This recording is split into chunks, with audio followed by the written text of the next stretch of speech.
국회의원들이라는 분들이 나서서 사법부 헌법기관을 모욕하고 모독하고 차마 입에 담지 못한 말들을 쏟아내는 지금의 현실이 저는 너무 당황스러워요. 대법원장 목에 칼 들이대고 모욕하고 대법관들 우습게 생각하고 건드려야 할 것이 있고 안 건드려야 할 것이 있고 헌법기관을 존중해야 자기 자신도 헌법기관으로서 존중받는 거 아닙니까? 그렇죠. 정당한 권위는 인정하시고 선 넘지 마시고 인정해야 인정받으시죠. 선출 권력이 최고야. 국회의원이 최고야. 내 앞길 막지 마. 걸리적거리지 마. 이런 느낌이에요. 그분들은 헌법 위에 있습니까?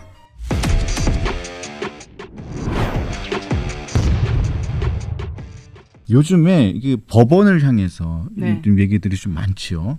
좀 많아요. 그래서 네. 일단은 뭐 대법원 수를 늘리자. 대법관을 확 늘리자. 네. 그렇게 되면 중간에 있는 고등법원, 중앙지방법원 이런 사람들이 쭉 빠질 수밖에 없어요. 네네. 그렇게 될 수밖에 없죠. 법관을 한꺼번에 무슨 뭐 그냥 뻥튀기처럼 네. 빵 늘릴 수도 없고 네. 법관을 양성을 그렇게 한꺼번에 뭐 콩나물 치루처럼 쭉 뽑을 수도 없잖아요. 네. 그렇게 되면 일선 법관들을 또 쭉쭉쭉 뽑아가지고 대법관 밑에 뭐 쪽으로 보좌하는 인원으로 뽑아야 되고 그러면 일선 법관 수는 줄어들 수밖에 없고 그렇게 되면 안 그래도 지금 법관 재판이 적체되고 하는데 이게 네. 과연 옳은 일인지도 의문스럽고요. 그러니까 대법관의 수를 늘린다. 이게 지금 이슈화돼 있잖아요. 네. 그 목적이 뭡니까? 일선은 어떻게 돌아가십니까? 요즘 그래서 일선은 대법관의 수를 늘리면 아무래도 대법원에 있는 사건 처리 속도가 빨라지겠죠. 하지만 대법관 한 사람의 권위는 줄어드는 거 아닙니까? 그래서 저희 사법부라는 것은 법원 조직이라는 것은 그리고 저 같은 변호사라는 사람들은 되게 100년 전이나 200년 전이나 지금이나 사실 비슷해요. 이게 바뀌지 않는 전통적인 시스템이고 보수적인 시스템이에요. 제가 그 영국 소설을 읽었는데 찰스 디킨스의 두 도시 이야기 소설을 읽었는데 거기 그러더라고요. 영국에 있는 재판을 하는 변호사가 등장을 하는데 거기가 이제 영국에서 런던에서 겨울 휴전기가 3개월 정도 됐대요. 그때. 그러면 그 런던에서 활동하던 변호사들이 다 파리 와서 놀다가 갔다고. 근데 저희들 그 장면 보고 웃었거든요. 저희도 휴전기가 뭐 3개월까지는 안 되지만 휴전기에 다 놀고 한 2주 되잖아요. 네, 놀고 이렇게 들어오고 이런 재판이라는 것은 정말 200년 전, 300년 전 소설을 봐도 비슷하게 진행이 됩니다. 물론 영상재판도 있고 전자소송도 있고 여러 가지 있지만 재판 시스템은 그래요. 그래서 대법관의 수를 한 사람 늘리는 것 자체도 신중하게 접근할 수밖에 없죠. 사법부의 권위와 이 모든 문제가 복합적인 거니까요. 지금 이 논의는 왜 이루어지고 있습니까? 14명의 대법관을 26명까지 늘리겠다 이렇게 하면서 갑자기 하는 거는 그 의도가 뭐죠? 진짜 국민들을 위해서 대법원의 재판을 빨리 받으라고? 아니잖아요. 아니지 않습니까? 정말 답답하네요.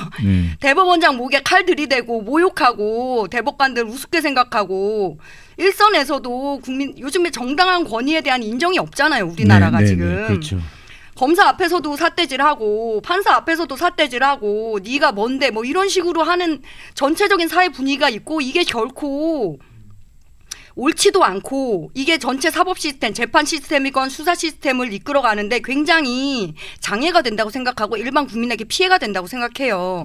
근데 국회의원들이라는 분들이 나서서 그렇게 사법부 헌법기관을 모욕하고 모독하고 차마 입에 담지 못한 말들을 쏟아내는 지금의 현실이 저는 너무 당황스러워요. 예, 정말로. 그게 대한민국을 위한 건 아니잖아요. 대한민국의 사법부의 수장을 그런 식으로 공격하고 그리고 협박하는 거잖아요. 내가 원하는 결과를 내고 싶고 내가 원하는 어떤 중요한 재판들에서 내가 영향력을 행사하고 싶고 그러기 위해서 협박용 카드로 대법관을 증언하겠다. 갑자기 거의 2배 이상 증언하겠다 하는 게 이게 정당한 건 아니지 않습니까? 정치 권력과 투쟁을 위해서 어디까지 허용되는지 모르겠지만 건드려야 할 것이 있고 안 건드려야 할 것이 있고 남을 존중하는 만큼 자기도 존중받는 얘기가 있잖아요. 헌법기관을 존중해야 자기 자신도 헌법기관으로서 존중받는 거 아닙니까? 그렇죠. 지금 이거는 아닌 것 같습니다. 대법원 수를 증가해서 대법원에 계류 중인 사건이 얼마나 뭐 밀도 있고 이렇게 될지 모르겠지만 이 방식은 아니죠. 진짜 국민을 위한다면 그러면 현재 방식에서 충격을 주지 않을 만큼 사법 시스템에 부담을 덜어주는 만큼의 대법관 증원은 몇 명일까 고심하시고 정말 그 한 사람 그러면은 15명은 어떨까? 16명은 어떨까? 한 사람 늘어날 때마다의 파급 효과에 대해서 진지하게 고려하시고 입법하셔도 문제가 발생할 수 있는데 24명? 그게 말이 됩니까 지금? 이 모든 시도가 사법부의 권위를 훼손하고 그럼 사법부의 권위만 훼손하나요? 헌법에 나와 있는 모든 헌법기관의 권위가 같이 훼손되는 겁니다. 뭐 이런 말이 있더라고요.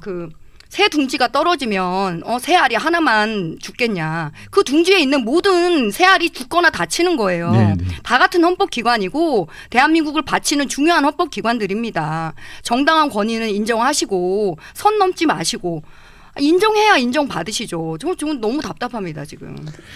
최근에는 법 왜곡죄 얘기도 나오고 그다음에 재판 중지법도 추진하려다가 일단 스톱을 했는데 뭐 스톱도 아닙니다. 재판이 재개되면 그때 가서 하도 늦지 않는다 이런 얘기도 나오고 지금 뭐 하여튼 사법부를 향해 가지고 여러 가지 흔들려는 시도가 있어서 이게 광풍의 시대입니다. 광풍의 시대. 그러니까 저로서 저는 저 나름대로 상식이 있잖아요. 물론 제 상식이 일반적 상식과 벗어날 수는 있지만 재판 중지법은 그냥 얘기만 들어도 위헌이 명백한 법률. 이게 입법이 돼도 헌법재판소에서 가만히 있지 않을 법률.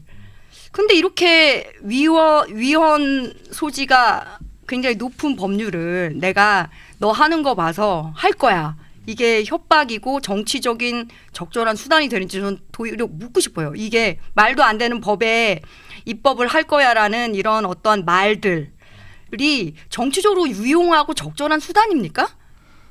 저는 잘 모르겠어요. 이게 나 무식하다. 나는 눈에 보이는 거 없고 나는 아나무인이고 나는 그냥 무슨 목적인지 모르겠지만 권력을 위해 갈 거야 이런 느낌밖에 안 들어요. 다 무시하고 난 내가 최고야. 선출 권력이 최고야. 국회의원이 최고야. 내 앞길 막지 마. 걸리적거리지 마. 이런 느낌이요. 그분들은 헌법 위에 있습니까? 헌법이 정한 권한 내에서만 행사를 하셔야죠. 저희 지금 자꾸 얘기하는데 헌법이 도대체 지금 기능하고 있습니까? 왜 헌법 위에서 놓으시려고 하세요? 그거 위험한 거죠. 내 귀에 듣기 싫은 거, 나한테 불리한 입법, 나한테 불리한 제도, 불리한 헌법기관 다 없애겠다. 그럼 독재로 가는 거죠. 독재로 가서 그 결말이 좋겠습니까? 이건 말도 안 되는 상황입니다. 법 왜곡죄도 만들기 시작했고 전 그래서 요즘에 민주당 특정 정파에 좀 하는 행동을 보면 그 헌법을 자기들 마음대로 해석하고 헌법 위에서 군림하려는 게 아닌가라는 생각을 하면서 저는 깜짝깜짝 놀래고 그것을 가장 극명하게 보여주고 있는 법사위에서 참고인으로 나가셨던 네, 우리 변호사님이 깜짝 놀랐어요.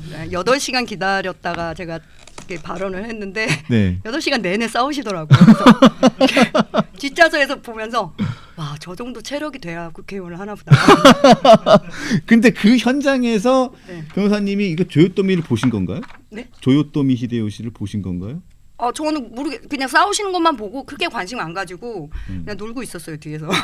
아니 이거 팻말 뭐지? 된 걸 보셨어요? 잘 모르겠습니다. 팻말? 네. 아 그날이 아니었구나. 그 전 대법관님 네.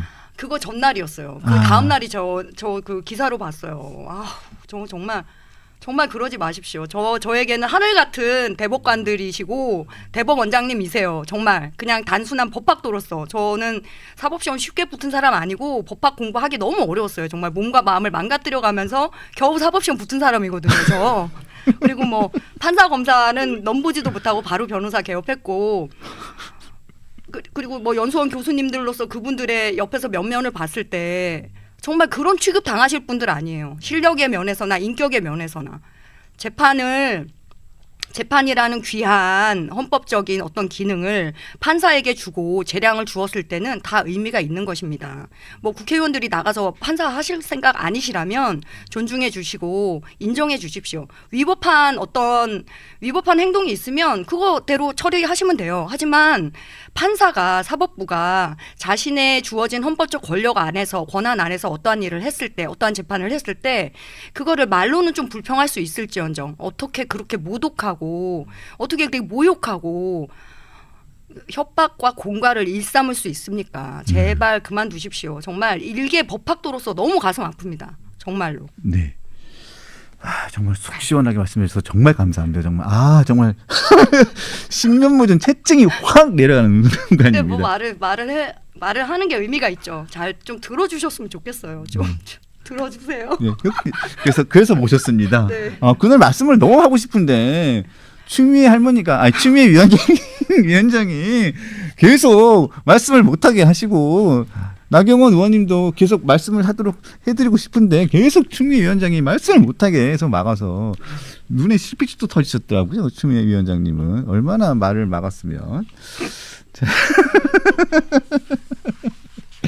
하여튼 오늘 귀한 시간 내주셔서 감사드리고요. 연말 가기 전에 또 연말 특집을 한번 모셔야겠습니다. 네. 제가 변호사님 제가 인적 사항을 다 찾아봤는데 저랑 동갑이시더라고요. 정말요? 네, 저랑 친구시더라고요. 네, 그러시군요. 반갑습니다. 자, 오늘 진짜 귀한 결혼 해주셔서 정말 다시 한번 감사드립니다. 네, 감사합니다.